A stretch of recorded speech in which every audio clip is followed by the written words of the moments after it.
Leksjon 1. Utforsk spennende hendelser. Hei Anna, hørte du om den store kanadiske nasjonalutstillingen i Toronto? Nei, det gjorde jeg ikke. Hva handler det om? Det er en massiv årlig messe med turer, mat, konserter og alle slags utstillinger. Det har pågått i over et århundre.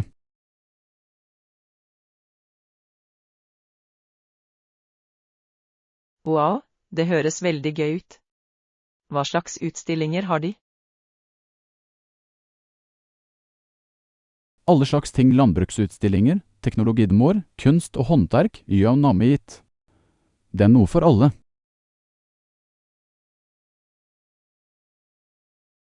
Det er utrolig. Har de noen store artister eller arrangementer?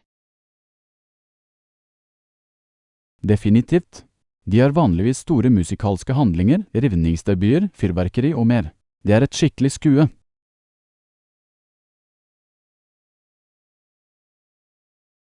Det høres utrolig ut. Jeg vil gjerne sjekke det ut hvis jeg noen gang er i Toronto-området. Takk for at du fortalte meg om det, John. Når som helst.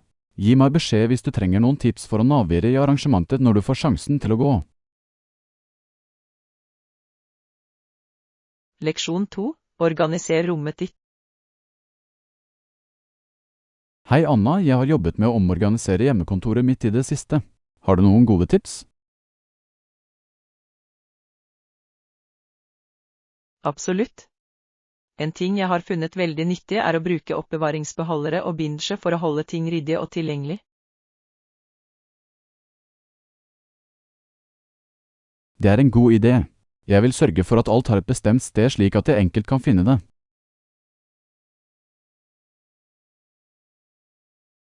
Nøyaktig. Merking av søppelkassene kan også utgjøre en stor forskjell. På den måten vet du nøyaktig hva som er i hver enkelt. Fantastisk, det skal jeg prøve. Jeg ønsker også å få noen hyller for å maksimere den vertikale plassen.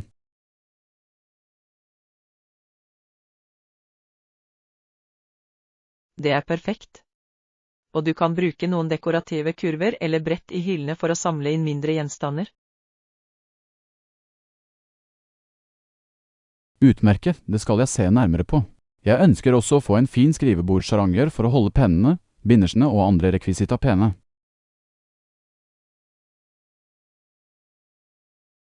Leksjon 3. Forberedelse til en fantastisk ferie. Hei Anna, jeg begynner å planlegge min neste store ferie, og jeg kan bruke rådene dine.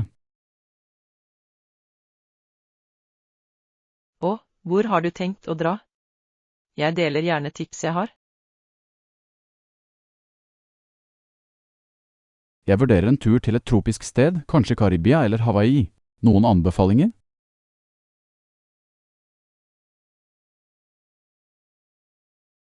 Begge destinasjonene er vakre, men jeg vil lene meg mot Hawaii hvis du vil ha fantastisk natur. Det er et godt poeng. Hva er noen severdigheter eller aktiviteter du må se på Hawaii? Sjekk ut vulkanene, som Haleakala og Kilauea. Og strendene er rett og slett fantastisk.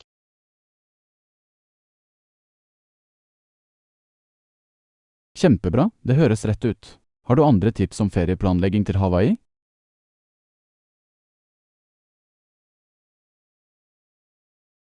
Absolutt. Gi meg beskjed hvis du trenger hjelp til å bestille flyreiser, finne et flott hotell eller planlegge dagsturer eller aktiviteter. Fantastisk, det setter jeg stor pris på. Dette kommer til å bli en fantastisk ferie, jeg kan føle det.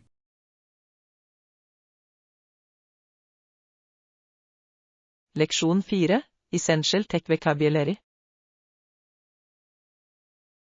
Morgen Anna, har du hørt om de nye protokollene de har utviklet for dataoverføring mellom datamaskiner? Nei, det har jeg ikke. Hva er disse protokollene du snakker om? Vel, de har laget et felles språk for kommandoer og filformater slik at forskjellige datasystemer kan kommunisere med hverandre.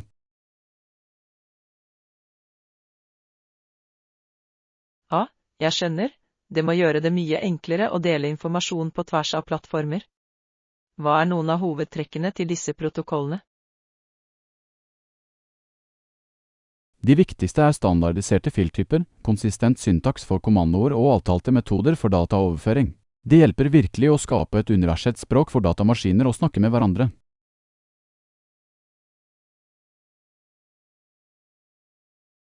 Det er fascinerende. Det er fornuftig at etter hvert som teknologien utvikler seg, vil vi trenge denne typen protokoller for å muliggjøre sømløs tilkobling. Tror du dette vil forbedre mulighetene for datadeling betydelig? Absolutt. Med disse protokollene på plass vil overføring av filer, fjerntilgang og samarbeid på tvers av plattformer bli mye mer strømlinjeformet. Det er en viktig utvikling for fremtidens databehandling.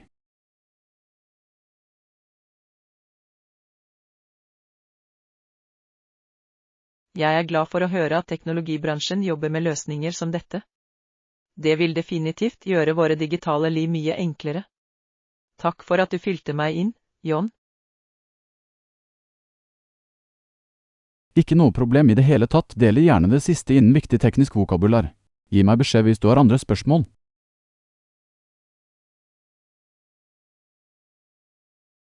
Leksjon 5. Velvære er viktig. Hei Anda, har du tatt vare på ditt generelle velvære i det siste? Du vet, jeg har definitivt anstrengt meg mer. Hva slags aktiviteter liker du for din velvære? Vel, jeg prøver å holde meg aktiv med ting som fotturer og svømming. De hjelper meg virkelig å føle meg energisk og balansert. Det er flott. Jeg har begynt med yoga og meditasjon i det siste. De har vært avgjørende for mitt mentale og følelsesmessige velvære. Ja, disse mindfulness-praksisene kan gjøre en stor forskjell. Det er viktig å finne det som passer best for dine individuelle behov.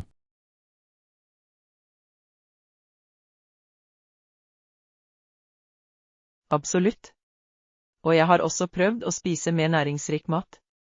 Riktig ernæring er definitivt avgjørende for generell velvære. Definitivt. Et balansert kosthold med mye frukt og grønnsaker kan virkelig øke energien og helsen din. Hva er noen av dine sunne favorittmåltider? Jeg har vært glad i ferske salater med grillet kylling og avokado. Og smoothies med spinat, bær og yoghurt er en annen go-to. De høres deilige ut og så nærende. Det er flott at du prioriterer velvære.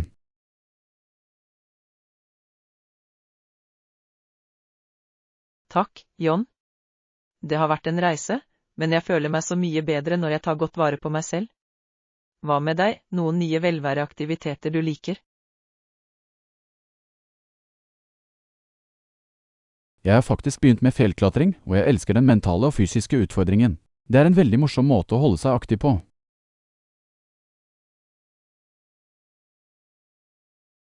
Og fjellklatring, det er så kult. Det har jeg tenkt å prøve. Kanskje vi kan gå sammen en gang?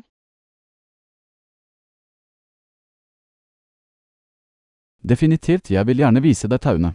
Det er en flott treningsøkt og en slik styrkende aktivitet.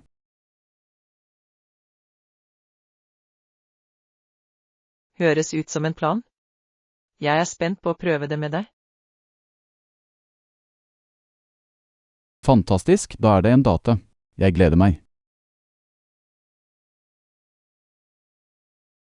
Leksjon 6. Designe ditt drømmehjem. Hei Anna, jeg har tenkt på å pusse opp stedet mitt. Jeg vil ha noe enkelt og elegant. Hva synes du?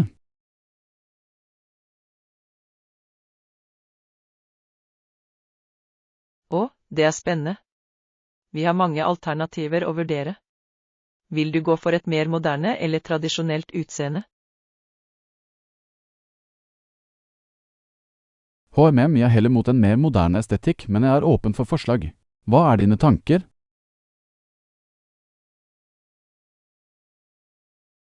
Vel, moderne design har ofte rene linjer, nøytrale farger og mye naturlig lys. Kanskje vi kan se på noen minimalistiske møbler?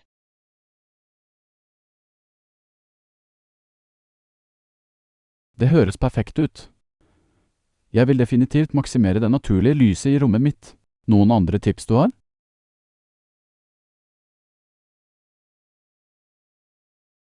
Definitivt fokus på kvalitet fremfor kvantitet når det kommer til møbler. Og ikke vær redd for å blande teksturer, som tre og metall, for visuell interesse. Godt poeng. Jeg vil at den skal føles varm og innbydende, ikke for kald og steril. Hva med dekorddetaljer?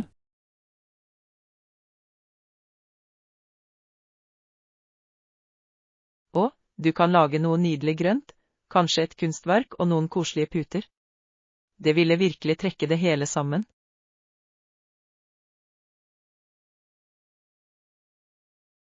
Jeg elsker de ideene. Dette får meg så inspirert til å begynne å planlegge. Når kan vi gå på shopping?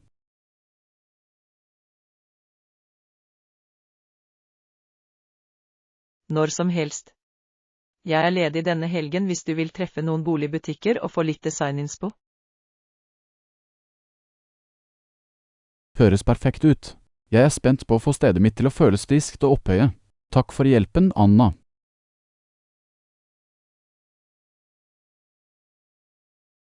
Jeg hjelper selvfølgelig gjerne med. Bare fortell meg hvilke andre spørsmål som dukker opp når du kommer i gang. Vil gjøre det. Jeg setter pris på det. Dette blir gøy.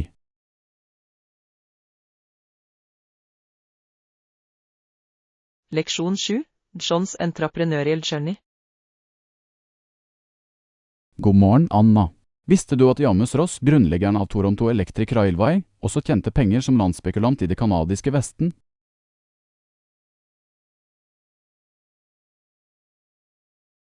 Fascinerende. Jeg var ikke klar over at han hadde forskjellige forretningsinteresser utover bare jernbanen. Hva annet kan du fortelle meg om gründervirksomheten hans? Vel, i tillegg til jernbanen var han ganske vellykket innen eiendom. Han ville skaffe seg land i det vestlige Kanada og deretter selge det i mindre pakker med fortjeneste.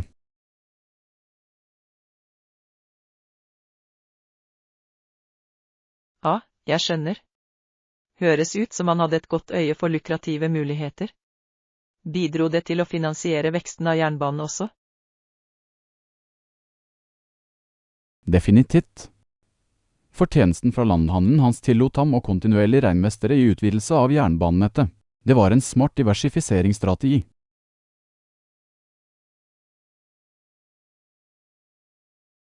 Det er virkelig imponerende. Å bruke en satsing for å drive veksten til en annen. Var det noe annet bemerkelsesverdig med hans tilnærming til virksomheten? Etter det jeg har lest, var han også ganske dyktig til å bygge strategiske partnerskap og allianser. Det hjalp ham å navigere i konkurranselandskapet.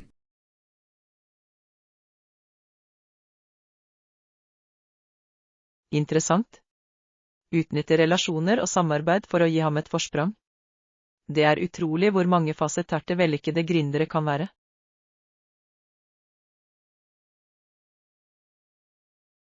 Absolutt. Ross så ut til å ha en skikkelig evne til å oppdage nye trender og posisjonere seg for å utnytte dem. En ekte visjonær.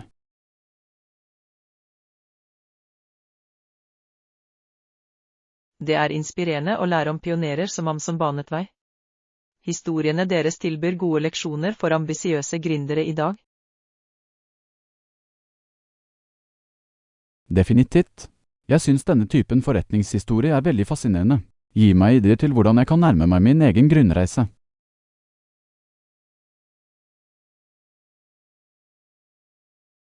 Jeg kan se hvorfor. Å studere strategier og tankesett til de som kom før kan være så verdifullt.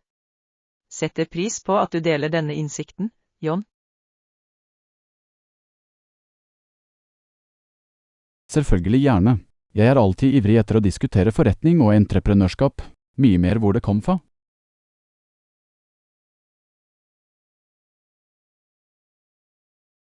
Leksjon 8. Kunstneriske uttrykk. Hei Anna, visste du at du kan mikse og matche forskjellige kunststiler og størrelser når du dekorerer hjemmet ditt? Det er en god idé. Jeg har hatt lyst til å bytte opp kunstverket i stuen min. Hva slags kombinasjoner vil du foreslå? Vel, du kan pare et stort, abstrakt maleri med noen mindre, mer detaljerte skisser eller fotografier. Det skaper en interessant visuell kontrast.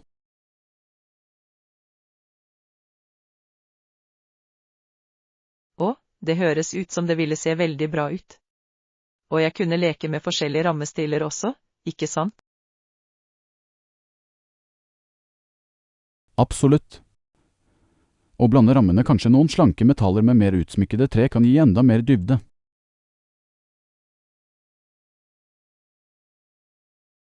Jeg elsker det konseptet med å legge forskjellige kunstneriske elementer på lag. Den lar deg vise frem en rekke av din personlige smak.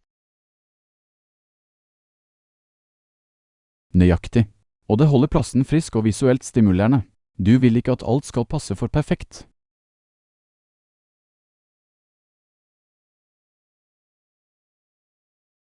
Det er et godt poeng. Litt variasjon og komplementære kontraster gjør den mer dynamisk og engasjerende. Definitivt. Jeg synes den tilnærmingen fungerer bra for både moderne og tradisjonelle innredningsstiler. Mange kreative muligheter.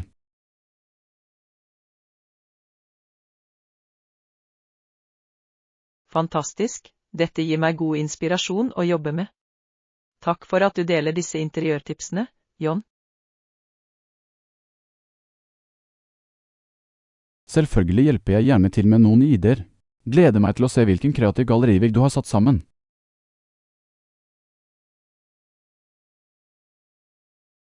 Ikke jeg heller. Dette blir et morsomt prosjekt. Jeg setter pris på at du tar deg tid til å prate om det. Når som helst. Jeg liker å diskutere design og visuell estetikk. Mye mer hvor det kom fra hvis du er interessert.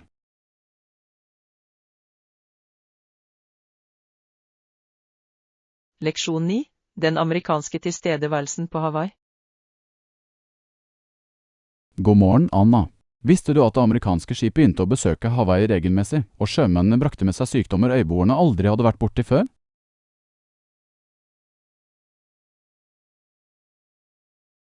Wow, jeg var ikke klar over at den amerikanske tilstedeværelsen hadde en så dramatisk innvirkning på Hawaii.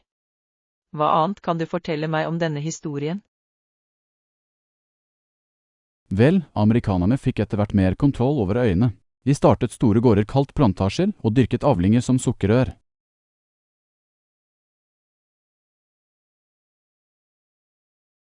Plantasjer, ikke sant? Det høres ikke veldig bra ut for den innfødte hawaiiske befolkningen.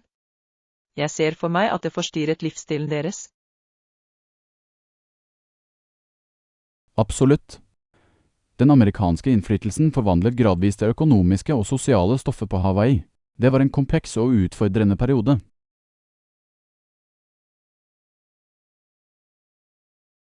Jeg skjønner.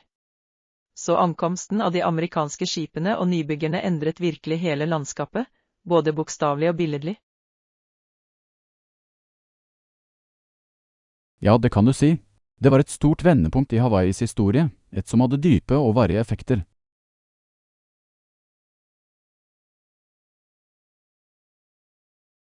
Fascinerende. Det er utrolig å tenke på hvor sammenkoblet verden ble i ferd med å bli, selv den gang, og implikasjonene av det. Definitivt.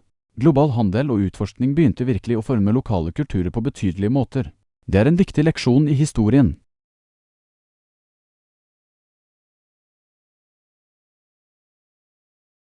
Faktisk. Det er så verdifullt å lære om disse tverrkulturelle møtene og deres virkninger. Takk for at du deler denne innsiktsfulle bakgrunnen, John.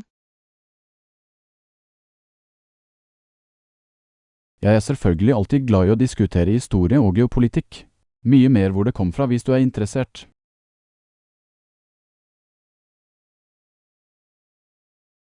Absolutt, jeg er ganske fascinert.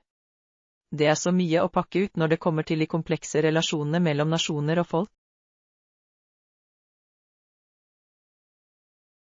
Definitivt. Det er et uendelig fascinerende tema. Mange flere interessante historier hvor den kom fra.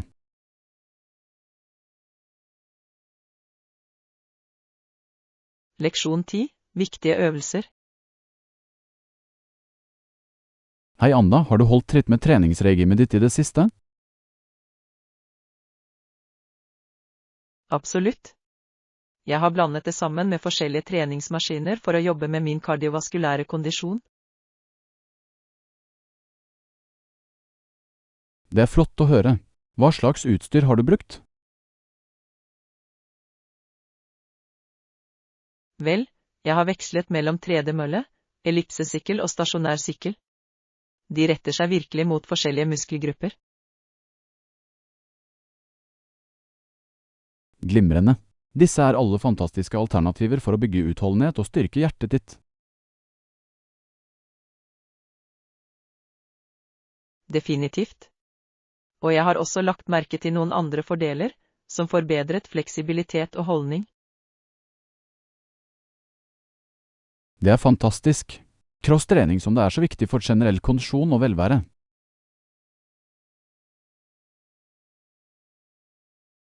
Avtalt. Det handler ikke bare om cardio heller. Jeg har også tatt litt styrketrening. Fint at godt avrundet tilnærming er nøkkelen. Styrken av musklene støtter det kardiovaskulære arbeidet.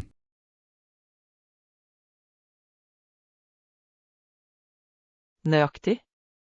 Jeg føler at jeg har mer energi og kjernen min er mye sterkere også. Fantastisk, det er flott når du kan føle de positive effektene av en konsekvent treningsrutine. Absolutt. Det har blitt en så viktig del av livsstilen min nå. Jeg liker prosessen veldig godt. Det er fantastisk. Å opprettholde den motivasjonen og lidenskapen for fitness er så viktig. Det er det virkelig. Jeg er nysgjerrig. Hva slags trening liker du? Og jeg er en stor fan av svømming, fotturer og fjellklatring. Får virkelig i gang hele kroppen.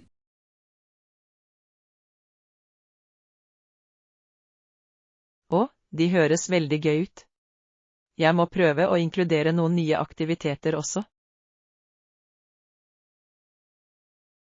Definitivt, bland det sammen og fortsett å utfordre deg selv.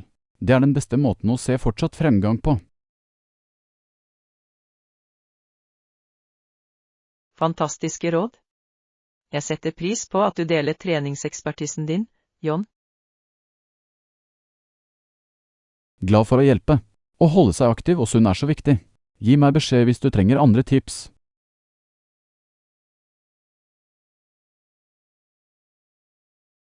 Leksjon 11. Ensomhet og omgjengelighet. Hei Anna, jeg har følt behov for litt ensomhet i det siste. Hva synes du om balansen mellom alenetid og tid med venner?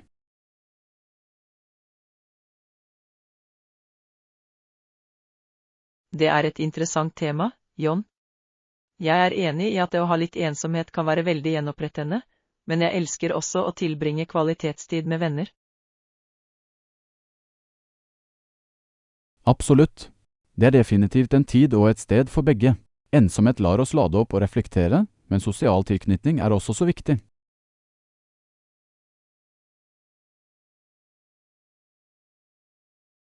Definitivt. Jeg opplever at jeg er mer energisk og engasjert etter at jeg har hatt en sjanse til å dekomprimere på egen hånd en stund. Samme her. Det er som om batteriene dine lades opp i løpet av den stille tiden. Da er du klar til å være fullt til stede sammen med andre.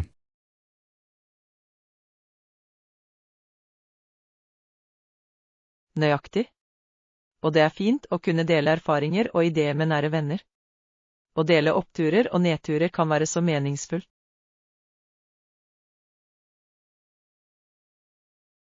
Jeg er enig, det er flott å ha det støttesystemet, selv om jeg også setter pris på de øyeblikkene med fred og ettertanke.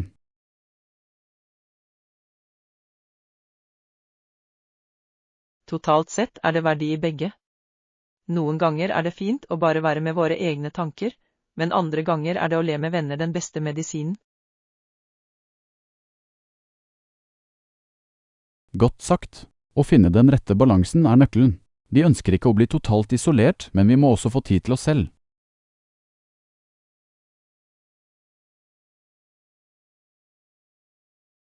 Definitivt. Det handler om å tilpasse seg dine egne behov og preferanser. Hva fungerer best for deg når det gjelder solotid kontra sosial tid? Jeg vil si at jeg prøver å finne ut minst litt solotid hver dag, selv om det bare er 20-30 minutter. Men jeg ser også veldig frem til våre faste hangouts med gruppen.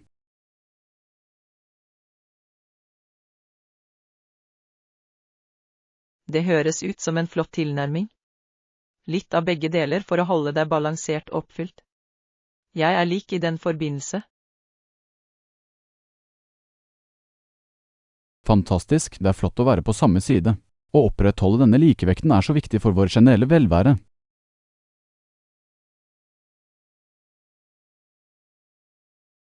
Absolutt. Takk for en tankevekkende diskusjon, John. Jeg liker alltid chattene våre om denne typen emner. Det samme, Anna. Det har vært en fornøyelse som alltid. Gi meg beskjed hvis du noen gang vil ta deg en kaffe og dykke dypere inn i dette emnet.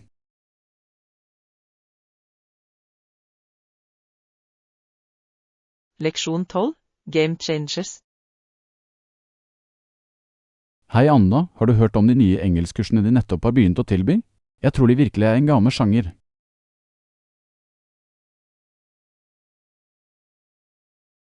Absolutt, John. Jeg har tatt dem i noen uker nå, og de har vært så hjelpsomme. Det interaktive formatet er virkelig engasjerende. Det er flott å høre. Jeg har tenkt å melde meg på, men har ikke fått til det ennå. Hva liker du best med timene?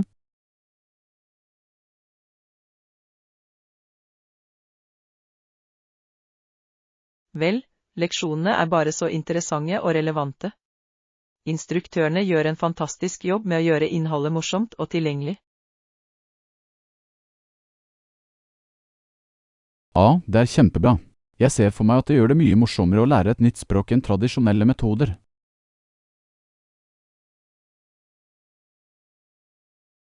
Definitivt.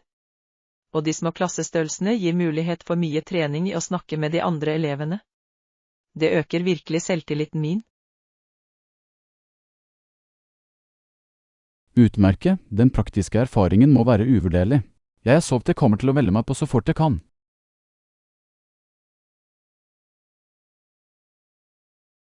Fantastisk, John. Jeg tror du vil virkelig få mye ut av det. Gi meg beskjed hvis du har andre spørsmål når du kommer i gang. Vil gjøre det, takk Anna. Jeg ser virkelig frem til å forbedre engelskkunnskapene mine på en engasjerende måte.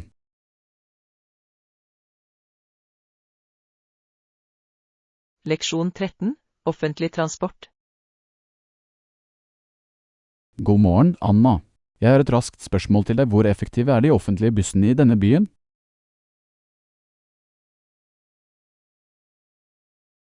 Bussystemet her er virkelig flott, John.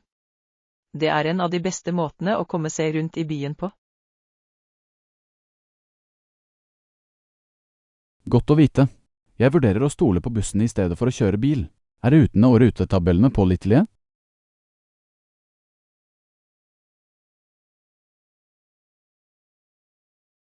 Ja, rutene og tidsplanene er veldig konsekvente. Bussene går ofte og holdeplassene er beleilig plassert.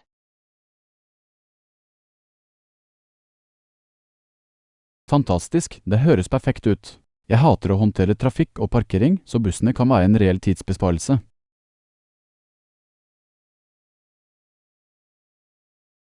Absolutt, bussene er en enorm tidsbesparende.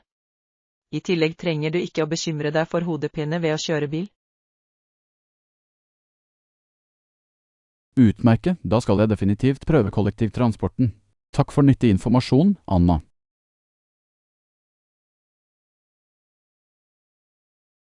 Selvfølgelig deler jeg gjerne det jeg vet. Gi meg beskjed hvis du har andre spørsmål når du begynner å bruke bussene. Vil gjøre det, setter pris på det. Jeg gleder meg til å kunne lene meg tilbake og slappe av på pendlingen.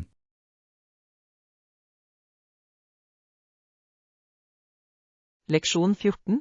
Undersøke reisealternativer. Hei Anna, jeg prøver å planlegge en tur, men jeg er usikker på hvordan jeg skal gå frem for å bestille hotellrom. Noen råd?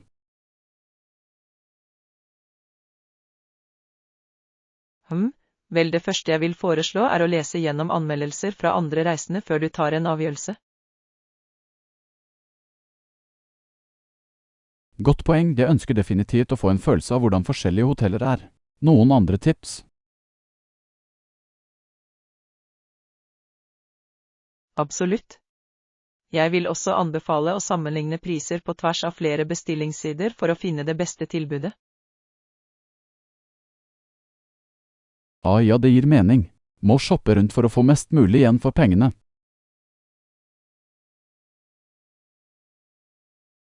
Nøyaktig. Og ikke glem å vurdere faktorer som beliggenhet, fasiliteter og vurderinger når du vurderer alternativene. Skjønner, det er alle veldig viktige ting å huske på. Jeg vil være sikker på at jeg finner den perfekte passformen. Definitivt. Å ta deg tid til å gjøre research vil lønne seg til slutt. Du vil ende opp med et flott hotell. Jeg setter pris på rådene, Anna. Jeg vil være sikker på å følge disse trinnene når jeg begynner å bestille reisen min.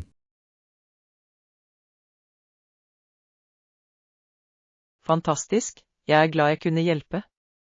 Gi meg beskjed hvis du har andre spørsmål dukker opp underveis. Vil gjøre det, takk Jan. Jeg føler meg mye mer forberedt på å takle hotellbestillingsprosessen nå.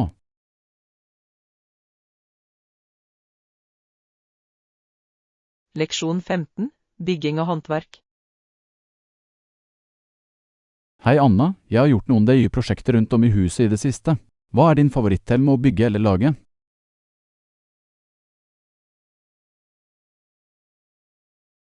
Å, det er et morsomt tema. Jeg liker det praktiske problemløsningsaspektet ved håndverk.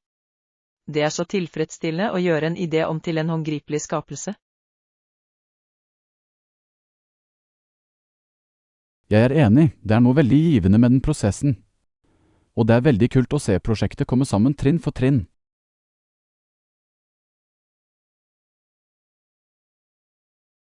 Definitivt. I tillegg synes jeg det å bygge eller lage ting foran er ganske avslappende og meditativt.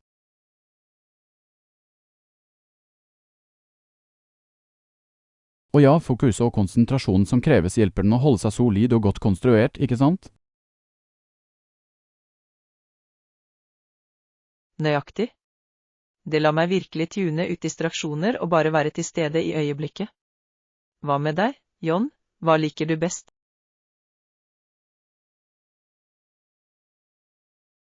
Jeg vil si at favorittdelen min er å se det endelige produktet og vite at jeg har laget det selv. Det er en virkelig følelse av stolthet i det. Jeg kan tenke meg. Å legge ned tid og krefter på å skape noe fra bunnen av må være så gledelig.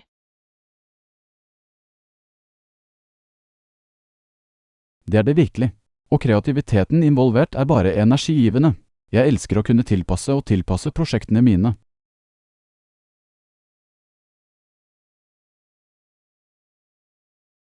Det kan jeg se. Evnen til å skreddersy ting til dine egne preferanser og stil er en stor del av appellen. Absolutt. Det er en fin måte å sette et personlig preg på. Har du noen favorittøyeprosjekter du har fullført?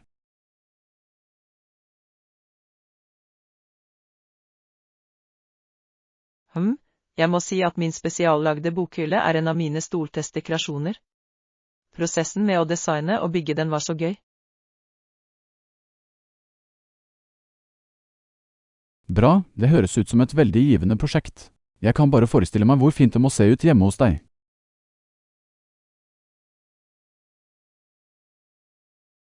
Det ble kjempebra. Kanskje du og jeg kan samarbeide om en fremtidig DI-satsing en gang? Det vil jeg gjerne, Anna. Og sprette ideer fra hverandre ville gjøre prosessen enda morsommere.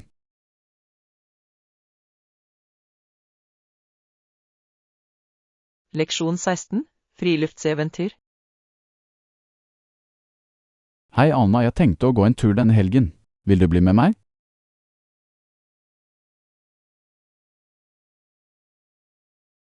Å, en fottur høres fantastisk ut, John. Jeg vil gjerne bli med deg. Hvor hadde du tenkt å dra? Det er en sti like i utkanten av byen som jeg har hatt lyst til å sjekke ut. Det skal visstnok ha flott utsikt.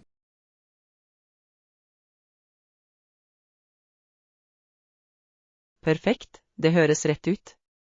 Jeg har ikke vært på tur på evigheter, så jeg gleder meg til å komme meg ut og utforske naturen.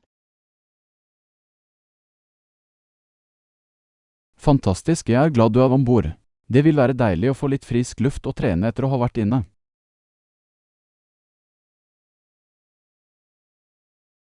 Definitivt. Og det er den perfekte måten å sette pris på de skiftende årstidene. Jeg gleder meg til å se høstløvet. Ikke jeg heller, fargene denne tiden av året er fantastiske. Denne turen kommer til å bli den perfekte høstaktiviteten. Absolutt. Jeg må sørge for at jeg har pakket inn riktig utstyr, men ellers er jeg klar. Når tenkte du å dra?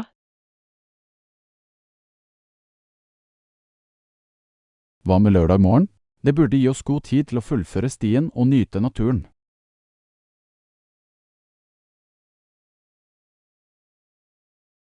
Høres bra ut, lørdag morgen fungerer perfekt for meg. Jeg merker det ned i kalenderen min. Utmerket, jeg gleder meg veldig, Anna. Dette kommer til å bli et morsomt lite eventyr.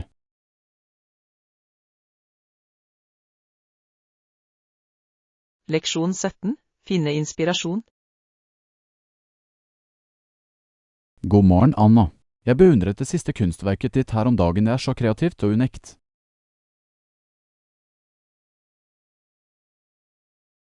Takk, John. Jeg er glad du liker det. Som kunstner finner jeg inspirasjon rundt meg.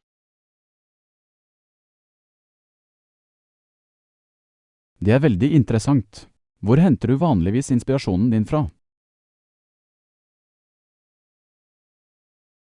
Vel, jeg opplever at kreativitet kan utløses av de mest uventede ting. Selv de minste detaljene i hverdagen kan være fengslende. Det kan jeg se. Å opprettholde en observant, åpen tankegang må være nøkkelen for en artist som deg selv.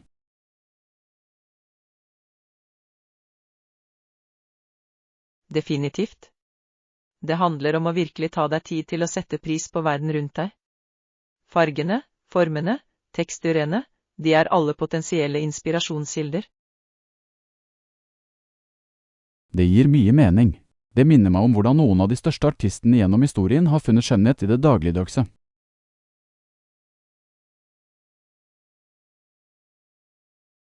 Nøyaktig. Noen av favorittstykkene mine har kommet fra bare å observere den naturlige verden eller menneskene i livet mitt. Det er veldig kult. Jeg ser for meg at det bidrar til å holde arbeidet ditt friskt og ekte. Absolutt. Å utnytte den kilden av kreativitet rundt meg er det som driver min kunstneriske prosess. Jeg kan se hvorfor stykkene dine har en så fengslende kvalitet ved dem da. Inspirasjonen skinner igjennom. Takk, John. Jeg er glad for at arbeidet mitt faller i smak hos deg. Kreativitet er et så kraftig og givende utløp. Det er det virkelig. Du har inspirert meg til å begynne å være mer oppmerksom på de små tingene i mitt eget liv.